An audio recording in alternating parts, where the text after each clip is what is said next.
നമസ്കാരം.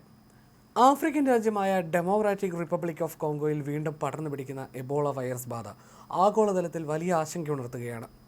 ആഭ്യന്തര യുദ്ധം തകർത്ത മേഖലയിൽ ആഴ്ചകളോളം ആരും അറിയാതെയാണ് ഈ രോഗം പടർന്നത്. ഇതാണ് പ്രതിരോധ പ്രവർത്തനങ്ങളെ ഏറെ സങ്കീർണമാക്കുന്നത്. സാധാരണയായി കാണപ്പെടാത്തതും അതീവ മാരകവുമായ എബോള വകഭേദമാണ് ഇപ്പോൾ സ്ഥിരീകരിച്ചിരിക്കുന്നത്. രോഗബാധിതരിൽ 1/3 പേരുടെയും ജീവനെടുക്കാൻ ശേഷിയുള്ള ഈ വൈറസിനെ തളയ്ക്കാൻ നിലവിൽ ഫലപ്രദമായ പ്രതിരോധ മാർഗങ്ങൾ കുറവാണെന്നത് വെല്ലുവിളി വർദ്ധിപ്പിക്കുകയാണ്.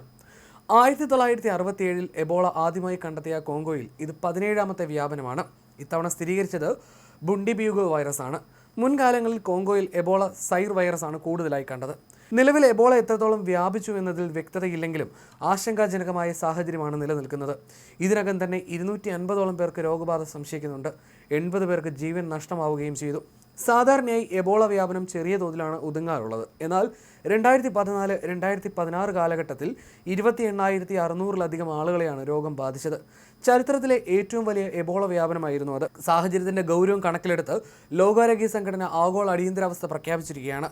എന്നാൽ ഇത് കോവിഡ് പോലുള്ള ഒരു ആഗോള മഹാമാരിയുടെ തുടക്കമാണെന്ന് കരുതേണ്ടതില്ലെന്നും വിദഗ്ധർ ചൂണ്ടിക്കാട്ടുന്നുണ്ട്. ലോകത്തിന്റെ മറ്റു ഭാഗങ്ങളിലേക്ക് രോഗം പടരാനുള്ള സാധ്യത വളരെ കുറവാണെന്നും വിദഗ്ധർ പറയുന്നു. മുൻപുണ്ടായ വലിയ വ്യാപനത്തിൽ പോലും UK-യിൽ കേവലം 3 പേർക്ക് മാത്രമാണ് രോഗം ബാധിച്ചത്.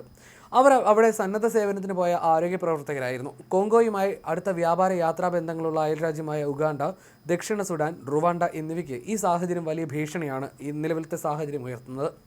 ഇതിനകം തന്നെ യുഗാണ്ടയിൽ 2 പേർക്ക് രോഗം സ്ഥിരീകരിക്കപ്പെടുകയും അതിലൊരാൾ മരിക്കുകയും ചെയ്തിട്ടുണ്ട്. വളരെ അപൂർവമായി മാത്രം കാണപ്പെടുന്ന മാരകമായ രോഗമാണ് എബോള.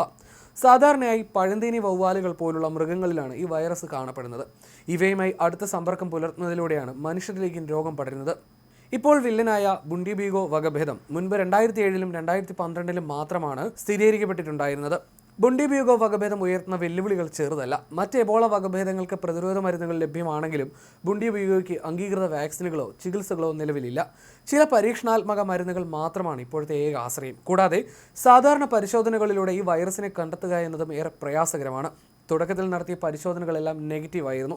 പിന്നീട് അത്യാധുനിക ലബോറട്ടറി പരിശോധനകളിലൂടെയാണ് ബുണ്ടിബ്യൂഗോ വകഭേദമാണെന്ന് സ്ഥിരീകരിച്ചത്. ഇതാണ് ആരോഗ്യരംഗത്തെ വിദഗ്ധരെ കൂടുതൽ ആശങ്കപ്പെടുത്തുന്ന സാഹചര്യം. വൈറസ് ബാധിച്ചാൽ 2 മുതൽ 21 ദിവസങ്ങൾക്കുള്ളിൽ ലക്ഷണങ്ങൾ പ്രകടിപ്പിച്ചു തുടങ്ങും.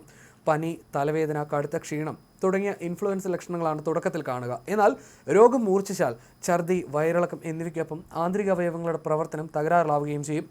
ചില രോഗികളിൽ ശരീരത്തിൻ്റെ ഉള്ളിലും പുറത്തും രക്തസ്രാവം പോലും ഉണ്ടായേക്കാം. പ്രത്യേക മരുന്നുകളില്ലാത്തതിനാൽ വേദന സംഹാരികളും ആവശ്യത്തിന് ലവണങ്ങളും പോഷകങ്ങളും നൽകുന്ന പരിചരണ രീതിയാണ് നിലവിൽ സ്വീകരിച്ചു വരുന്നത്.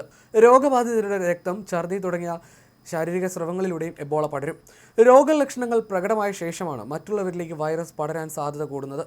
ലഭ്യമായ വിവരങ്ങൾ പ്രകാരം നിലവിലുള്ള എബോള വാക്സിനുകൾക്കൊന്നും തന്നെ പ്രതിരോധിക്കാൻ കഴിയാത്ത പുതിയ വകഭേദമാണിത് എന്നുള്ളത് പ്രതിസന്ധിയുടെ ആഴം കൂട്ടുകയാണ്.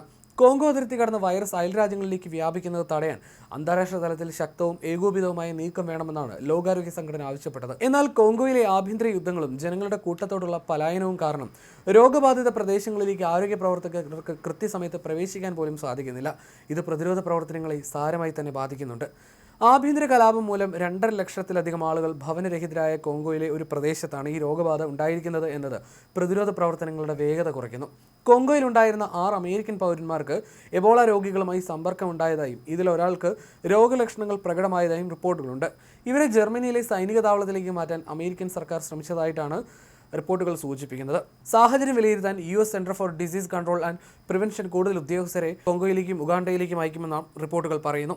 ഇറ്റൂരി പ്രവിശ്യയിലേക്ക് യാത്ര ചെയ്യരുതെന്ന് US എംബസി തങ്ങളുടെ പൗരന്മാർക്ക് കർശന നിർദ്ദേശം നൽകിയിട്ടുണ്ട്.